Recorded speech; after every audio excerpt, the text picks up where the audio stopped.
Introspection is the examination of one's own conscious thoughts and feelings. In psychology, the process of introspection relies exclusively on observation of one's mental state, while in a spiritual context it may refer to the examination of one's soul. Introspection is closely related to human self-reflection, and is contrasted with external observation. Introspection generally provides a privileged access to our own mental states, not mediated by other sources of knowledge, so that individual experience of the mind is unique. Introspection can determine any number of mental states including sensory, bodily, cognitive, emotional and so forth. Introspection has been a subject of philosophical discussion for thousands of years. The philosopher Plato asked, "Why should we not calmly and patiently review our own thoughts, and thoroughly examine, and see what these appearances in us really are?" While introspection is applicable to many facets of philosophical thought, it is perhaps best known for its role in epistemology. In this context, introspection is often compared with perception, reason, memory, and testimony as a source of knowledge. Wundt. It has often been claimed that Wilhelm Wundt, the father of modern psychology, was the first to adopt introspection to experimental psychology, though the methodological idea had been presented long before, as by 18th-century German philosopher-psychologists such as Alexander Gottlieb Baumgarten or Johann Nicholas Tettens. Also, Wundt's views on introspection must be approached with great care. Wundt was influenced by notable physiologists such as Gustav Fechner, who used a kind of controlled introspection as a means to study human sensory organs. Building upon the pre-existing use of introspection in physiology, Wundt imposed exacting control over the use of introspection in his experimental laboratory at the University of Leipzig, making it possible for other scientists to replicate his experiments elsewhere, a development that proved essential to the development of psychology as a modern, peer-reviewed scientific discipline. Titchener. Edward Titchener was an early pioneer in experimental psychology and student of Wilhelm Wundt. After earning his doctorate under the tutelage of Wundt at the University of Leipzig, he made his way to Cornell University, where he established his own laboratory and research. When Titchener arrived at Cornell, psychology was still a fledgling discipline, especially in the United States, and Titchener was a key figure in bringing Wundt's ideas to America. However, Titchener misrepresented some of Wundt's ideas to the American psychological establishment, especially in his account of introspection, which, Titchener taught, only served a purpose in the qualitative analysis of consciousness into its various parts, while Wundt saw it as a means to quantitatively measure the whole of conscious experience. Titchener was exclusively interested in the individual components that comprise conscious experience, while Wundt, seeing little purpose in the analysis of individual components, focused on synthesis of these components. Ultimately, Titchener's ideas would form the basis of the short-lived psychological theory of structuralism. Historical misconceptions. American historiography of introspection, according to some authors, is dominated by three misconceptions.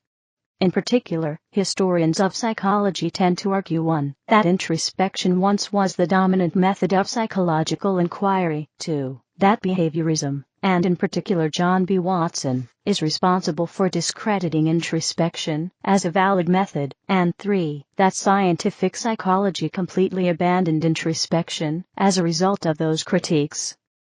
Yet, introspection has not been the dominant method. It is believed to be so because Edward Titchener's student Edwin G. Boring, in his influential historical accounts of experimental psychology, privileged Titchener's views, while giving little credit to original sources.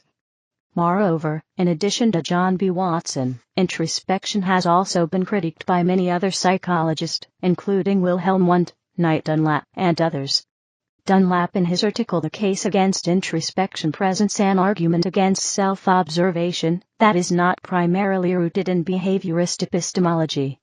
And finally, introspection is still widely used in psychology, although under different names, such as self-report surveys, interviews, fMRI', etc. It is not the method but rather its name that has been dropped from the dominant psychological vocabulary. Recent developments. Partly as a result of Titchener's misrepresentation, the use of introspection diminished after his death, and the subsequent decline of structuralism. Later psychological movements, such as functionalism and behaviorism, rejected introspection for its lack of scientific reliability among other factors. Functionalism originally arose in direct opposition to structuralism, opposing its narrow focus on the elements of consciousness, and emphasizing the purpose of consciousness, and other psychological behavior.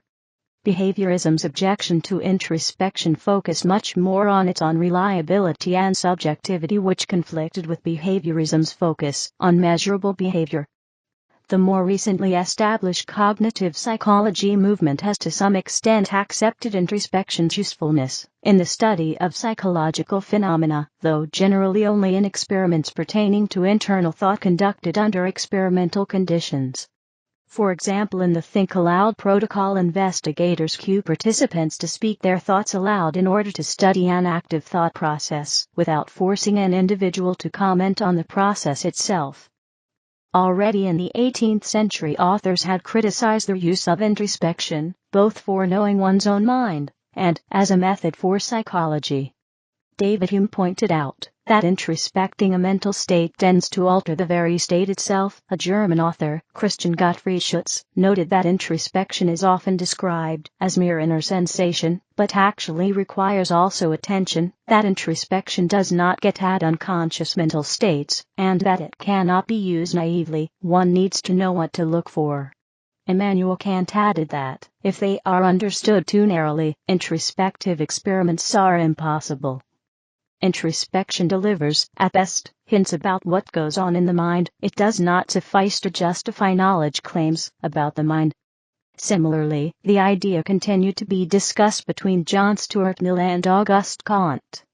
Recent psychological research on cognition and attribution has asked people to report on their mental processes, for instance, to say why they made a particular choice, or how they arrived at a judgment.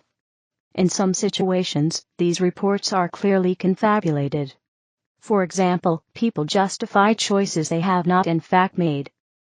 Such results undermine the idea that those verbal reports are based on direct introspective access to mental content. Instead, judgments about one's own mind seem to be inferences from overt behavior, similar to judgments made about another person. However, it is hard to assess whether these results only apply to unusual experimental situations, or if they reveal something about everyday introspection. The theory of the adaptive unconscious suggests that a very large proportion of mental processes, even high-level processes, like goal setting and decision-making, are inaccessible to introspection. Indeed, it is questionable how confident researchers can be in their own introspections. One of the central implications of dissociations between consciousness and metaconsciousness is that individuals, presumably including researchers, can misrepresent their experiences to themselves. Jack Andropsdorff assert, there is also a sense in which subjects simply cannot be wrong about their own experiential states. Presumably they arrived at this conclusion by drawing on the seemingly self-evident quality of their own introspections, and assumed that it must equally apply to others. However, when we consider research on the topic, this conclusion seems less self-evident. If, for example, extensive introspection can cause people to make decisions that they later regret, then one very reasonable possibility is that the introspection caused them to lose touch with their feelings. In short, empirical studies suggest that people can fail to appraise adequately, i.e., are wrong about their own experiential states. Another question in regards to the veracious accountability of introspection is if researchers lack the confidence in their own introspections, and those of their participants, then how can it gain legitimacy? 3 strategies are accountable: identifying behaviors that establish credibility, finding common ground that enables mutual understanding, and developing a trust that allows one to know when to give the benefit of the doubt. That is to say, that words are only meaningful if validated by one's actions. When people report strategies feelings, or beliefs. Their behaviors must correspond with these statements if they are to be believed. Even when their introspections are uninformative, people still give confident descriptions of their mental processes, being unaware of their unawareness. This phenomenon has been termed the introspection illusion, and has been used to explain some cognitive biases and belief in some paranormal phenomena. When making judgments about themselves, subjects treat their own introspections as reliable, whereas they judge other people based on their behavior. This can lead to illusions of superiority. For example, people generally see themselves as less conformist than others, and this seems to be because they do not introspect any urge to conform. Another reliable finding is that people generally see themselves as less biased than everyone else, because they are not likely to introspect any biased thought processes. These introspections are misleading. However, because biases work subconsciously, one experiment tried to give their subjects access to others' introspections. They made audio recordings of subjects who had been told to say whatever came into their heads as they answered a question about their own bias. Although subjects persuaded themselves they were unlikely to be biased, their introspective reports did not sway the assessments of observers. When subjects were explicitly told to avoid relying on introspection, their assessments of their own bias became more realistic. Religion. Eastern spirituality. In Eastern Christianity, some concepts addressing human needs, such as sober introspection, nepsis, require watchfulness of the human heart and the conflicts of the human nous. Note that in French, nous means us, similar to the Spanish nosotros, heart or mind.